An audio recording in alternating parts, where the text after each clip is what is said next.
Salut, Salut. bon dimanche.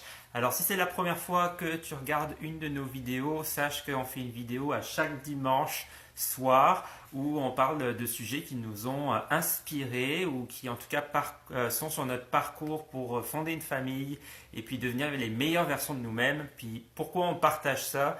C'est que nous, notre désir profond, c'est que t'inspirer toi aussi à vraiment atteindre ton full potentiel, comme on dirait. Puis ce soir, on voulait partager en fait une expérience que finalement qu'on a partagée sans le savoir cette semaine. C'est notre inspiration de la semaine. Moi, ça m'est arrivé mercredi soir. Donc je reprenais le métro pour rentrer du travail, donc le métro à Montréal.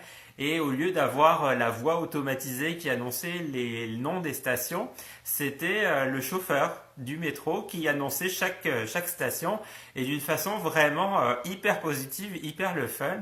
Puis au début, on trouvait ça tous bizarre dans le métro. Puis à force des stations, finalement, il a réussi à mettre un sourire sur le visage de plein de gens dans le métro, alors qu'on s'entend que c'est pas forcément une partie de plaisir de prendre le métro après une journée de travail.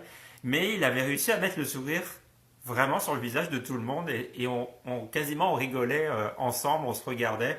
Et je voulais partager ça parce que je trouvais ça vraiment le fun qu'il ait réussi à faire ça alors que il a une job standard, commune, habituelle, quotidienne, mais il a réussi à comme rajouter un petit côté le fun, un petit côté wow qui était super cool.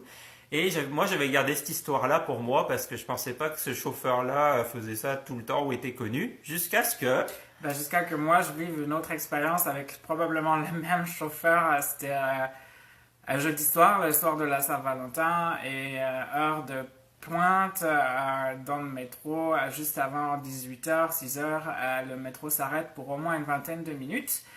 Et puis c'est le même chauffeur qui se met à parler de la panne, à souligner parfois un peu beaucoup la panne et combien de temps on allait être arrêté, et à chanter, à parler de la Saint-Valentin. Et les gens, on le sait que c'était en panne. Donc en fait, c'était pas forcément nécessairement à mon goût la manière dont il s'y prenait pour essayer de divertir les gens dans le métro.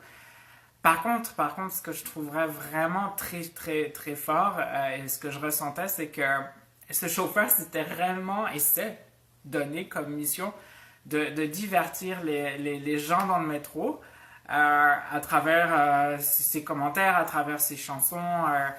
Et puis, il le faisait avec tellement de conviction que je trouvais ça vraiment inspirant parce que il y a forcément une partie des gens du métro qui ont pas forcément apprécié ce qu'il faisait, mais il y en a une autre partie qui probablement appréciait son humour et il était tellement engagé que lui, il faisait simplement remplir sa mission, c'est-à-dire divertir les gens dans le métro, peu importe qu'une partie du métro soit avec lui ou non, et je trouvais ça vraiment inspirant de voir que tu peux aller pleinement à fond dans quelque chose qui te tient à cœur.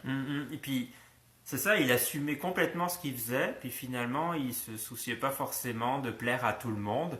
Puis, c'est pour ça qu'on trouvait que c'était notre inspiration du jour, parce que peu importe ce que tu vas faire dans ta vie, parce que il faut que tu assumes parce que tu plairas jamais à tout le monde. On peut pas plaire à tout le monde, puis il faut l'accepter, il faut pas se sentir rejeté. Donc, si tu as quelque chose à faire, que tu as quelque chose à dire, vas-y parce que tu vas plaire, tu plairas pas à tout le monde, mais tu vas plaire à des gens, c'est sûr. Puis surtout, tu vas te plaire à toi parce que tu vas entreprendre des choses qui te font du bien et c'est ça qui va te faire que tu vas probablement prendre goût et continuer. C'est pas forcément facile tous les jours, là, on sait, et parfois on le voit et parfois on se le fait dire qu'on plaît pas, mais si toi tu en as accord avec toi-même, c'est ce qui est le plus important. Sur ce, on te souhaite une très belle soirée et on se voit dimanche prochain. Salut, bonne semaine. Bye. Bye.